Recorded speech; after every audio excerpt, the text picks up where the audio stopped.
Hello, my name is Ryan. I just want to go in and talk to you about one of the jobs that I previously had, installing cable as a contractor for Comcast. When people think of a cable guy, they often think of the movie The Cable Guy. And that doesn't really go into detail what the job entails. So I would like to go ahead and share with you guys today some of the misconceptions of what the job entails and what I gained from it. But before I go into that, I just need to let you know that I didn't start off as a cable installer from the get-go. I actually worked as a technical support representative for Gateway. I was pretty bored with the job. It was pretty easy. Got promoted within 2 weeks, and I was really looking for something with more growth. My father told me about a job position open for a cable installer, and one of the benefits was making a lot more money, namely about $1,000 to $1,500 a week. So I figured, hey, I'd give it a shot, find out what that was really all about. So I went and applied. James told me, hey, look, you're qualified, we'd like you to come in the next day. Starts at 6:30. Now, I wasn't used to getting up that early. In fact, it was kind of a shock to me to have to wake up, at 5 o'clock in the morning to get over there. Anyways, I didn't get much sleep that night, went over, and I was one of the first people there. As the technicians were coming in, though, I noticed one thing they all had in common. They were pretty rugged guys. In fact, they looked like they just got out of prison.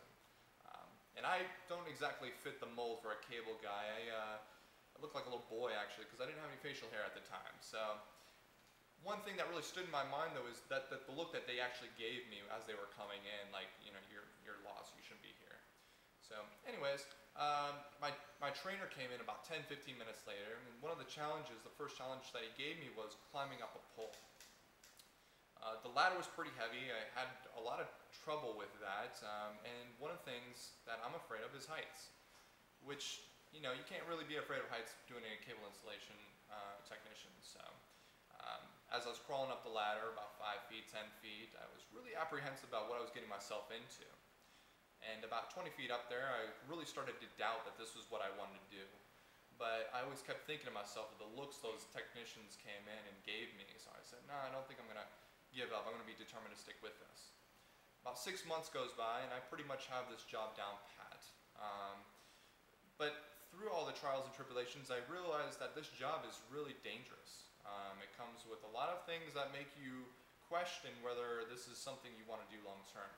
One of the things is Florida weather. It could be blue skies one moment and raining, thundering, lightning out the next. You're up on a pole, the last thing you want to do is be out in a rainstorm. Another thing is in the attics. There's plenty of dangers. You've got heat exhaustion. It's incredibly hot in an attic. If it's 90 degrees outside, it'd be 140 degrees out there. Start sweating. You start, your judgment lapses a little bit, and you could actually inadvertently fall through the ceiling if you're not careful.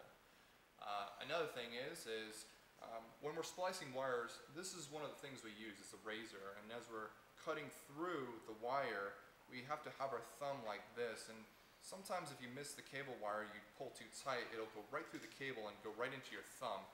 And many times I've walked away with a few battle scars, but nothing too crazy. So another thing I'd like to stress is that sometimes you go into houses that are less than hospitable, and the environment, you can go in the hood and have to constantly be worrying about your tools being stolen or losing your tools on the job site. So just a lot of dangers that come with the job. But however, it's not all bad news. Actually, there's quite a bit of rewards. Namely that when you go on jobs and you find yourself on a hard job and it's you're going to be there for a while, you get a lot of satisfaction knowing that you've done a good job. In fact, when the customer realizes that you've done a good job, they will reward you with tips and stuff. So it can range from $5 to $10, sometimes $50. So that's another nice perk. Another great thing that I got from the job is I meet a lot of people, and I end up actually meeting my current fiance. So awesome perk there. So do I regret the job? No.